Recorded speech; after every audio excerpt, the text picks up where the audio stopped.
Well, welcome to Career Tools. Today's show, what is your salary expectation? Today's cast, we talk about another one of the big four questions that recruiters ask. What is your salary expectation? Here we go.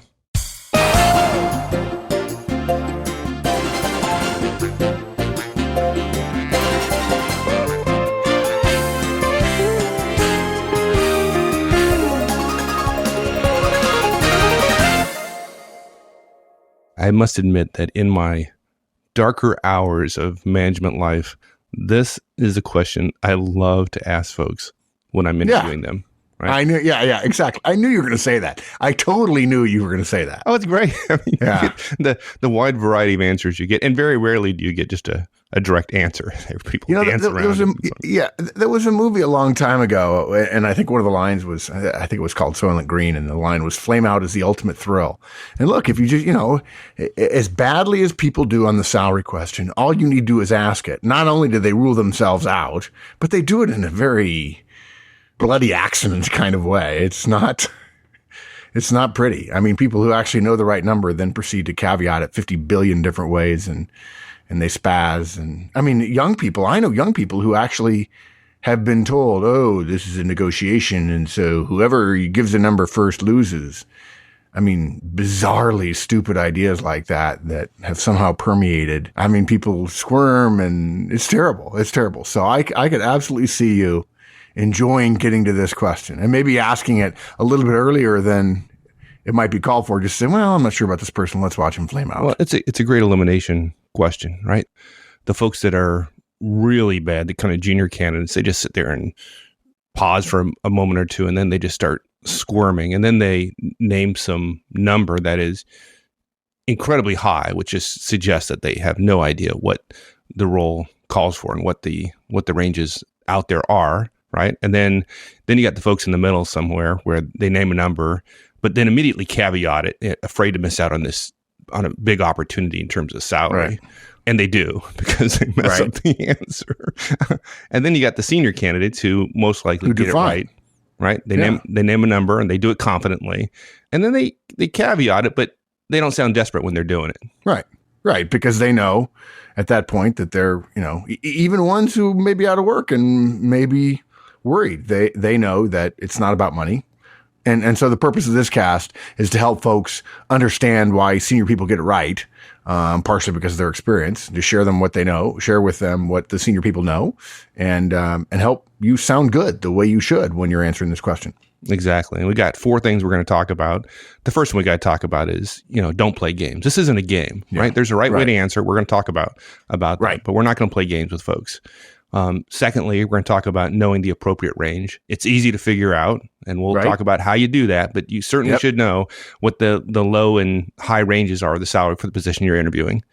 And then number three, we're going to say, just state your needs, right? Just state it. Yeah. And then number four, we're going to suggest there is a caveat. You can caveat and should caveat it, but there's a right way to do it. So we're going to talk about that.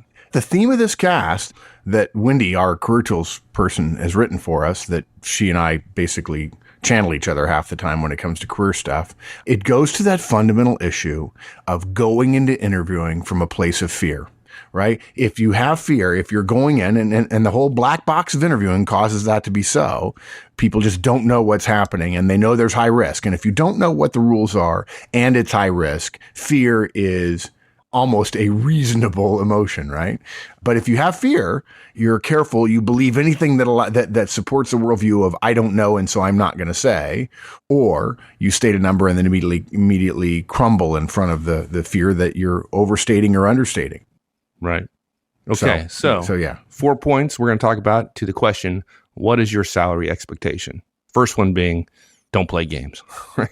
Yeah. Now look, we're not saying every single conversation where salary comes up. If you've been interviewed by 10 people and the senior VP, somebody told you it's the end of your day of interviewing, you've already done a phone interview, you've done application and everything, you're at the final step, and somebody says, tell me what your salary expectations are. It's different at that point. But fundamentally, we're really in this cast just talking about initial conversations with recruiters. We're talking about external. When we say recruiters, we usually mean external recruiters, and then internal corporate people early on in the process. First contact is really what we're talking about here. First contact you've had with them, perhaps, you've posted your resume to a job board or an agency website, a corporate career site, whatever the case might be.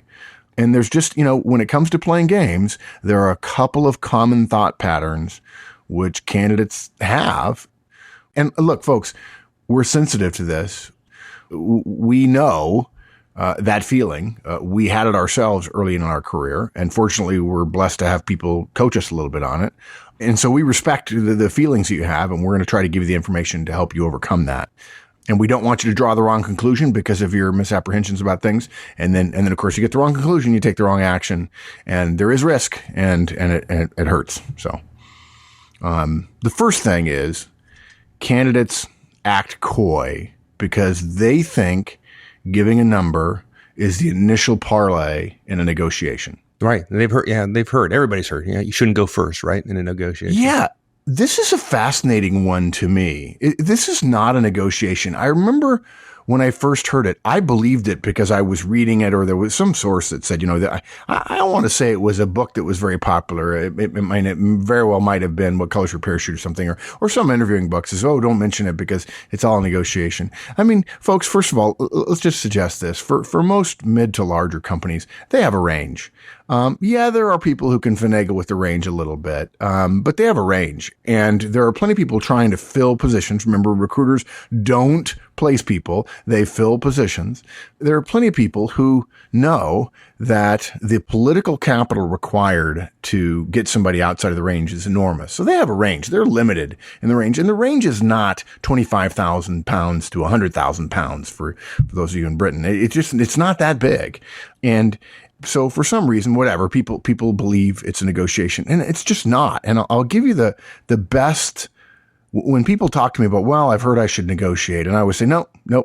And there are people you've seen me talk to people, and I say, well, I'm sorry, I can't help you, because they're asking me to help them negotiate. And I said, well, no, I'm not going to help you. And they say, well, why not? I think I can get more money. I said, maybe you can, but that's not our recommendation. We don't believe it's a negotiation. Now, there are some cases for more senior people where it is a negotiation, but often that becomes, lawyers get involved and contracts are involved and so on. But regardless, the reason it's not a negotiation is simply this. If Mike and I are in a negotiation and he says to me, well, I can do more here, for instance, the assumption, the fundamental assumption of negotiation can be best described as give and take, right? You give a little bit, and then I give you a little bit, which you are allowed to take. I give, you take, you give, I take. And no one likes a negotiation where they continue to give and give and give and give, and the other person doesn't give back, right? That's really not a negotiation. That's just acquiescence. Well, after you've been interviewing, or if you're interviewing early on and somebody says what your salary expectations is and you believe that you should negotiate, first of all, if it's early on, what are you going to negotiate with? What is salary? Salary represents the company's belief in your value to the organization, right? A cost that the company incurs in order for them to produce a profit in the aggregate. Well, are you suggesting that in negotiation for more money, you're going to offer more of your services? Are you suggesting that if we pay you 85 as opposed to 90, you're going to give them 85%, or you're going to give us 95% of your true 100%? Are you saying that the last 5% of your abilities are for sale for the last 5% of the salary range? It's simply not a negotiation. It isn't. There is no power on your side of the fence other than to say, I'm not going to come to work there. And you either withhold all of your skills, or we assume as a professional, you give all of your skills to them. And so it's literally, this is a very bad mentality to have. Now, I will say a lot of young people today, the millennials, the Gen Ys are saying, well, loyalty is dead. And so I should of course, get what I want to get. Okay, fine. If you believe you're on a par with the company who's going to offer you, if you believe you can negotiate and you're going to ask and ask and ask, then one of two things is going to happen. You're either going to take all the goodwill off the table, and we could have a long discussion about that some other time, or you're not going to get the offer. Or what you'll get is so minor, and then you will be mistakenly led to believe that every salary discussion is a negotiation. And at some point, you're going to ask for $5,000 more, and somebody is going to say, no, I'm sorry, I'm not going to do that. And they're going to withdraw the offer. And then for the want of a nail, your kingdom will be lost. So negotiation, it is not. Argue with us if you want. And that's okay. There are lots of different views out there. We believe the ones about negotiation are wrong. And if somebody tells you don't say a number first, it's because they're approaching it as a negotiation. It's a fundamentally flawed concept to apply to an interviewing or recruiting situation with any corporation today. I agree with you. I think that's part of it. And I think there's also another point where folks are hesitant to give a number now because once they give it, they believe that they're obliged to stick to it, regardless of the final role. And that's not true. Yeah, right. Look, it's not. Once you've met the hiring managers, once you've found out about the role, once you've discussed the benefits, and look, everybody always talks about salary, but benefits are enormously different at different organizations. And you might very well state a number of X, and then after seeing the benefits, say, to tell you the truth, in one company, you could say, to tell you the truth, based on these benefits, based on my analysis of the market and so on, these benefits are notably less. And so I'd like there to be more cash on the table. I mean, you could have that discussion later on, or by the other hand, you could say these benefits are incredible. I didn't realize I'd be getting 3 weeks of vacation and so on. And that's worth cash to me. So if it helps you to pay me a little bit less, my original number would change. I mean, that's completely reasonable. So, and you've been offered the job, you can say, now I have all the information. I think my value in the role is X pounds or X dollars or X francs or whatever, or X euros, right? You could also say, this is a great opportunity for me to do something really worthwhile. I know my initial number was higher than you wanted to pay. I'm willing to do this role for $10,000 less. Those are all completely reasonable things once you have the offer, because of course, discussing salary as a negotiation before you have the offer, going back to our earlier point about it's not a negotiation, is simply crazy because there is nothing to negotiate. You're essentially proffering your services, but they're not proffering an offer back. And so you have no common ground. There's no table upon which to exchange goodwill, if you will, early on in the situation. What do you have to say about the concern about stating a number where an individual is concerned that if they state the number, they've essentially priced themselves out of the job? Yeah, look, it's a real fear. Look, we don't, sometimes I get very excited about this stuff because I want people to understand how wrong some of the assumptions and input people have been given are. And we don't want to just say, well, you might want to consider this, because it sure seems like when people get interviewed for media discussions about careers and so on, they are all excited about it. I think there was a recent article about how crazy people will get in order to get a job and whether it works or not. So we feel strongly about this, but look, we respect your fear about giving a number and pricing yourself out of a job. It's a reasonable fear, right? I just have to say though, there are lots of reasonable fears, right? It's dangerous to do various things. And yet if you do it 100 times and it doesn't happen, then okay, maybe the fear is not so reasonable. And we just don't see that often that some young person or even some mid-level person prices himself out of a job. We just don't see it all that often. But then there's some other things too. And this may be hard for some folks to hear, but look, if you followed our guidance on having at least 6 months of your expenses saved, you're less likely of having to be in the position to accept anything, right? Look, being in that position is bad for 3 reasons. One, it's bad for your self-esteem, that sense of fear of, I can't pay my bills and I have to take care of my family. 2, it looks bad on your resume. And frankly, 3, recruiters know you're just accepting because you need a job. And that you'll move on to something better as soon as you can find it, which of course is not something that motivates recruiters terribly much. So what we find is the number is too low a number or too high a number. Those fears are really unnecessary relative to the fact that early on, if you know your stuff, which we'll talk about, you're probably going to be fine.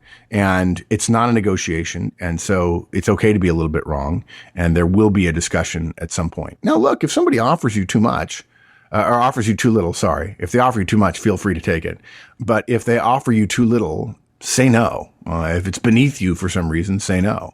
And there's no requirement to take an offer, even if the offer purportedly meets all of your requirements. You could still say, no, I just don't feel right about it.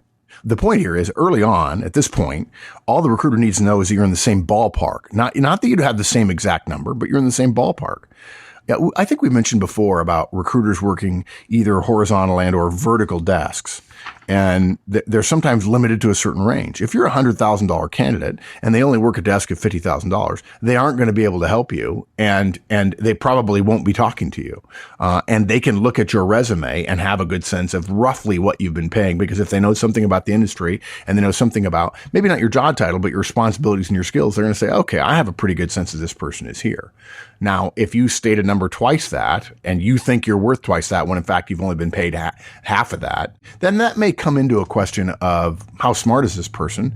And generally speaking, younger people tend to be wilder about that. But it doesn't matter. Early on, don't worry about it. Yeah, well, it's even simpler. Recruiters, contrary to general perceptions, are actually people, and they like to work with people that are realistic. And if somebody has unrealistic expectations, they're just really hard to work with. And so if you're unrealistic, they don't want to work with you.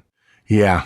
The bottom line is, as you say, being coy doesn't help. Acting as if it's a negotiation, or saying, well, I'd really rather wait, or let me find out more about the job, and so on. Any pause on our part, if we're being interviewed, to not give a number will be perceived as coy, and regardless of the rationale, will hurt you. And even if you're clever about it, there is nothing about not stating a number that will be perceived as a strength. You're not perceived as a steely-eyed negotiator. You're not perceived as not giving away something early on. We just want to know we're in the ballpark. And 99% of the time, you're going to be in the ballpark. Right. Well, if you're smart about it, right? I mean, you just can't go in there and flip some numbers in the air without doing some research. So you have to know the appropriate range of the position you're interviewing for. Yeah. And one more thing, you made the point about them liking you. Recruiters are making all kinds of calls, internal recruiters, external recruiters. If you annoy them, it doesn't help. And sometimes you never get to answer this question because they leave 3 messages on your cell phone over the course of a 36-hour period and you don't respond. It's like, okay, the recruiter's annoyed already. So you have very little chance to mess up once you've annoyed them by not returning their calls promptly, regardless of the reason. And so if you're coy on this one after annoying them earlier, you're done. Yeah. Agreed. Okay. So you mentioned range, right? Right. Look, the first thing you do when you're doing a job search is you update your resume. Even if your job search is passive, you update your resume. And of course, if you're following our resume guidance, once a quarter, you sit down for half an hour and you update your resume. It's really easy once you start that process, rather than dreading it and saying, oh, I don't have a resume. Oh, I don't know how to write it. Oh, blah, blah, blah. And once you get it updated, and I assume in the last year, many people who are listening to this have updated their resume. If you've done so, just put a note in your calendar once a quarter, sit down with it and say, okay, what have I done in the last quarter? What should I add to my core document that I will then use later to narrow down to a 1-pager? The second thing we do is market research. Before we post our resume, before we send it to a recruiter, before we've told anyone we're looking, we need to know what we're looking for and what the range of that job is, right? The secret to answering the first 2 questions in this series, what's your situation, right? And what are you looking for, was being absolutely clear about your situation, knowing what you were looking for, and being able to express it clearly and precisely, right? Frankly, if you get to the salary question, you're still talking, you're in the ballpark, right? This question isn't any different. Your salary expectations are no different. In order to do that, we need to do our research. Now, I want to mention one thing very, very quickly. This question is, what are your salary expectations? It's completely reasonable for you, if you're looking for another job like the one you're doing, to state your present salary as a salary expectation, assuming you've done some research. It may be that the market has changed or something. But I want to be cautious that a lot of times when we talk salary, because people have fears and because they're not certain, a lot of times people get confused about salary. They hear the word salary and they kind of get jumbled in their head, and they forget there's a completely different question between what is your present compensation and what are your salary expectations. Your salary expectations are based on your market research. It may in fact be a range, and it may be different depending upon the company and the job and the location and so on. That's normal. Okay. It's research based and based on your background and so on. Your current salary is something very different. Okay. That is an actual number. Okay. And that's a completely reasonable question, although it probably wouldn't happen early on here. Notice the question here is, what are your salary expectations? It's fine to say my salary expectations are X and X is your present salary. That's fine. We're not saying that's wrong as long as you validate it with market research, because again, the market may have passed you by or changed in the last couple of years. But please be cautious. Not all salary questions are treated the same. This is an early in the process salary question about what are your expectations, not what are you presently making. Good. So how hard is it these days to determine the range fairly accurately compared to, say, 15 years ago? There's no excuse for not knowing it. None. There are too many resources that are out there. And look, let's just start with easy. Log on to one of the big job boards. Monster or Career Builder are the two that are easy, or a job board aggregator like Indeed. Search for your desired job title. And look, job titles are different. You know, there's 20 to 30% difference in most cases, and perhaps as much as 100% difference in some cases. Search for your desired job title and your geographic area. Write down the company, their area they're in, and the salary they're offered. Now, look, here's a critical point. Okay, we're doing research right now. Don't think, I'm here already, I'll apply. You're going to get distracted, and you don't know what to say if somebody calls. This is what we're recommending is 2 hours of research as an exercise to build your case for how to answer the question, what are your salary expectations? And look, you know, one of the ways to overcome fear, which is one of the motivations that cause people to go wrong in this question, is to work. Work drives out fear. Okay. And if you're working, if you're willing to put 2 hours into this, then you're going to be fine. If you're not willing to put 2 hours into salary market research with places we'll tell you to go, then probably you're not ready for the kind of positions. If you're thinking, I want to have a long career and have a shot at senior positions and so on, but you're not willing to spend 2 hours doing some market research in order to handle just this one question. And of course, you're going to learn a lot more than just this one question when you do this research. Then probably you ought to do a quick double take on where you are in terms of where your head is. Well, yeah. Anybody's listened to our interviewing series knows that if you're looking for a job and you want something that fits you and pays well, it is a job. Finding a job is a job, and you have to take it seriously. And if you're not willing to put in 2 hours, then just stop right there. So again, Monster or Career Builder, you search for your job title, your geographic area. Then, so you spend a couple hours doing that. Then go to one of the niche boards in your geography and or your sector. Virtually every sector has a niche board. Okay. It might be oilcareers.com. It might be houstonjobs.com. And again, you write the same things down, right? Write down the company, the area they're in, and the salary that's offered. Pretty simple. And then the third thing we do, we look for salary surveys in the particular industry we're in. Recruitment companies often produce them as a service to clients, but they are freely available on the web. There's websites like salary.com, payscale.com, benchmarkmypay.com, which rely on crowdsourcing, right? Which is essentially aggregating all kinds of data rather than getting it from the companies. They essentially use people who have been offered the job, and they give salary details for roles and geographies. I've done this firsthand when I helped my daughter, Kate. When we came to the salary question, this is what we did. We followed this process, and it works like a charm. And the great thing is, if you're, I just want to mention it here again about fear versus confidence and the work leading to confidence, driving out fear. If you nail this question and you're confident about it, as opposed to so many people not nailing it, you have two things. One, you get to the next step and you have a better chance to get an offer. But what's more, that confidence drives you to be better during the rest of the interview. You can handle this question fairly effortlessly. Oh, sure, there's a little bit of trepidation, but you've done your research, you know what you're doing, and you say, I'm confident this is what I'm worth because that's what the market says I'm worth. You say it, the company not only hears the right number, they hear it delivered confidently, and that helps you and it helps their perception of you. Both things. It helps you and it helps their perception of you in the interview, which increases the chance that when you get done, they will think not only is she or he right for the job, but man, was he confident, sharp, and prepared. That's worth a couple of $1,000 in most offers for if you're a fresh college graduate or above, it's worth $1,000 or $2,000 if you hit the nail on the head. And it's little questions like this that make the difference, and it takes a couple hours to get it right. Yeah, and it's very easy to quickly gain an understanding of the market's value of a particular job by title and in your geography. We just talked about that. And we probably have to mention here that if you're looking at a number of different job titles, then make sure you have a range for each of them. Just don't bracket them all together. Right. That's it. I mean, you've done the research, and then you have to trust that you've done some good research in your locale, in your industry for the job title you're looking for. It's out there, folks. And once you do it, you're going to have a range, and then that's the range. Now, look, the range can't be $80,000 between top and bottom. It can't. You probably want to throw them out. In fact, you might want to make a little quick graph or write them all down and say, boy, I've got an outlier here. I've got a 150. I've got a 90, I've got an 87, I got a 94, I got an 83, I got an 85, I got two 85s, I got three 85s, and I got a 41. Look, you got to throw out the 150 and the 41. Okay? Those are outliers. And then you've got your range right there. Yeah, good. Okay, now we get to the easiest and hardest part of the CAS, which is yeah, exactly. Yeah, simply state it, right? Yeah. Yeah, all you need to do is state the number.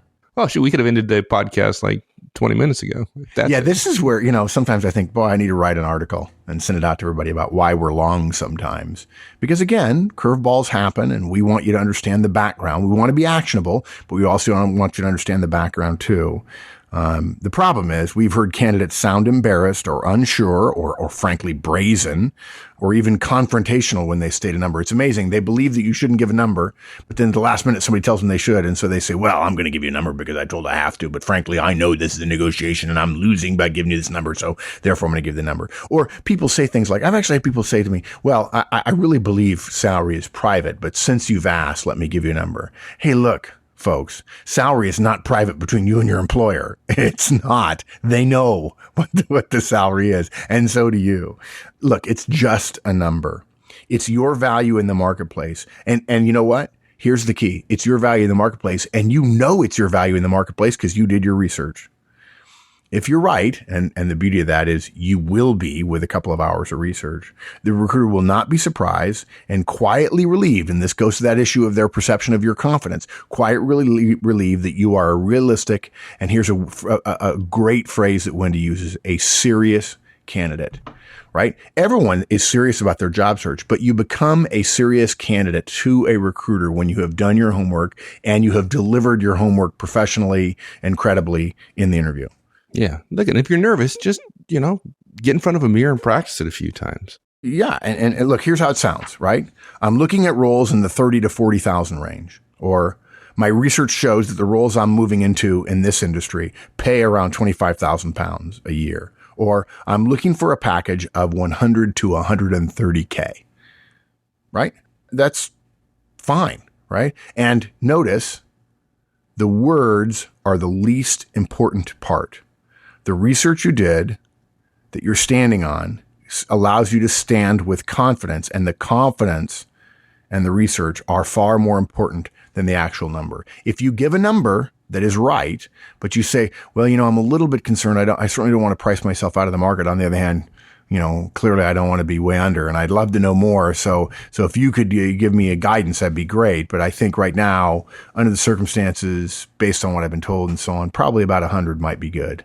Yeah. The examples you gave, notice how naked they are, right? You didn't have two or three paragraphs with the number somehow embedded in there like a needle in a haystack. Yeah. You just got it right out there. I'll give you a good example. When I was a recruiter early on, we used to ask candidates to evaluate themselves on a scale of 1 to 10 in a series of things: interpersonal skills, mechanical ability, numerical ability, and so on, just to get a rough sense, right?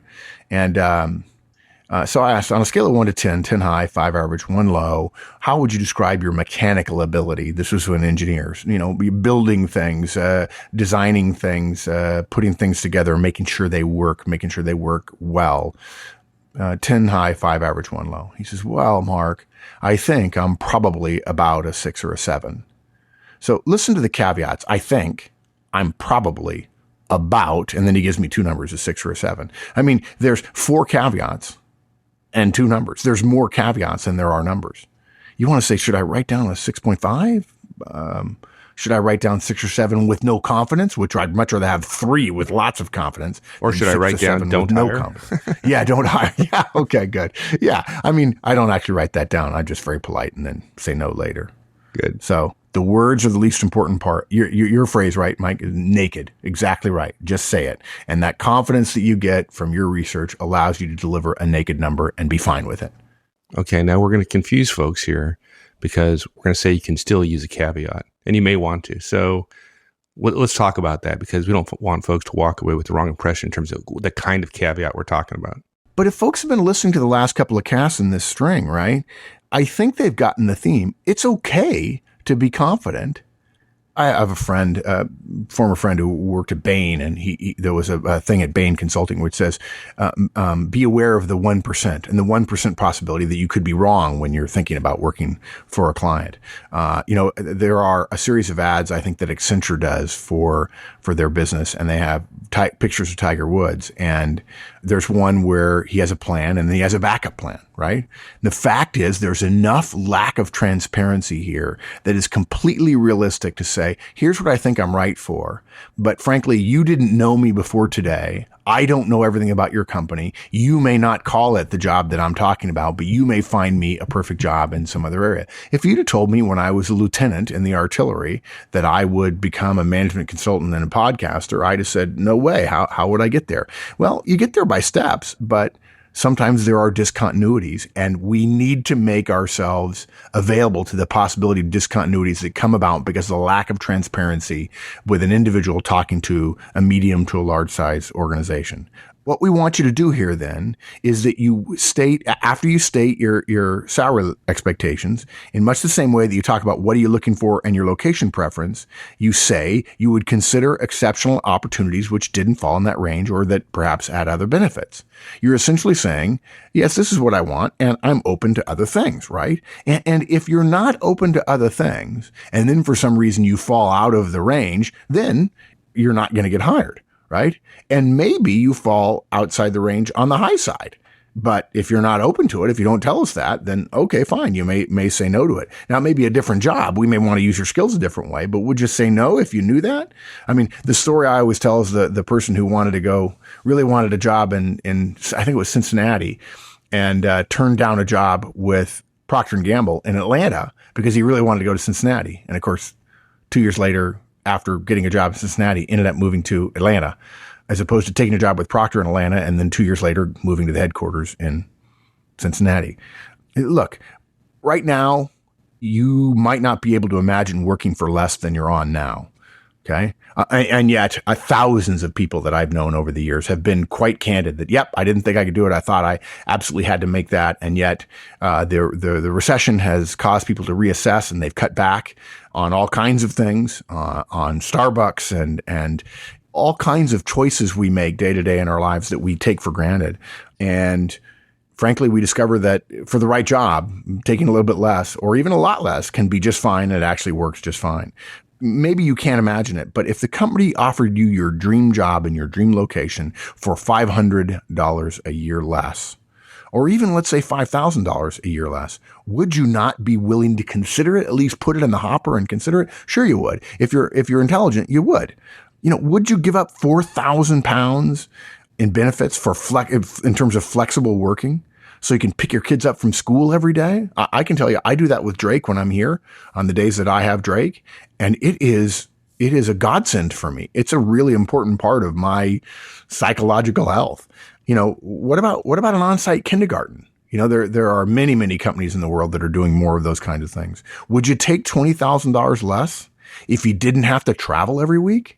Those kind of things are all part of where numbers and cash, which are often reflected with bright lines on balance sheets and in spreadsheets, suddenly become more fungible because the cash is essentially funding our quality of life. Would a little bit less cash, but it put in a different way, cause us to get more quality of life? It's entirely possible. It depends on how you live your life, and you can't know that until you hear what the offer is, and you may not get the offer if you don't say, but I'm open to consider an exceptional opportunity somewhere else.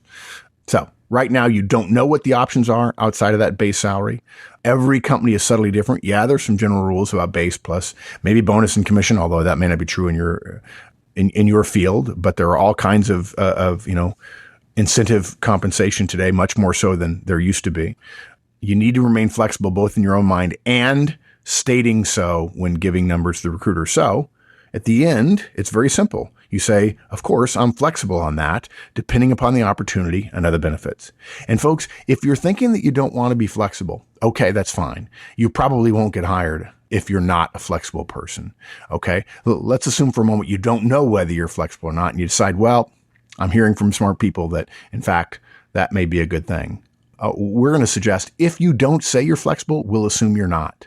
And if you say you're flexible, even if it turns out you turn down something, it doesn't mean that you're proving that you are not flexible. It means that you've learned more in the process. Remember, we're talking early in the process now. You've learned more in the process that causes you to say, I won't take $20,000 more from this company because it's not a fit and I don't like my boss and I don't like the team and I don't like where this company is going. Those are all reasonable reasons to say no.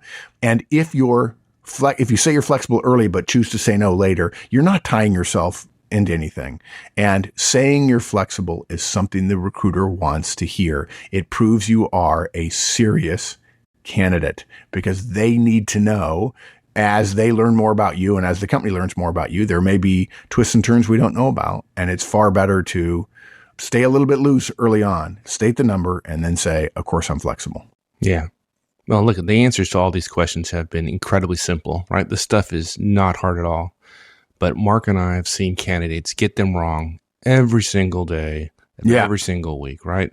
Because they think there's something going on that's not.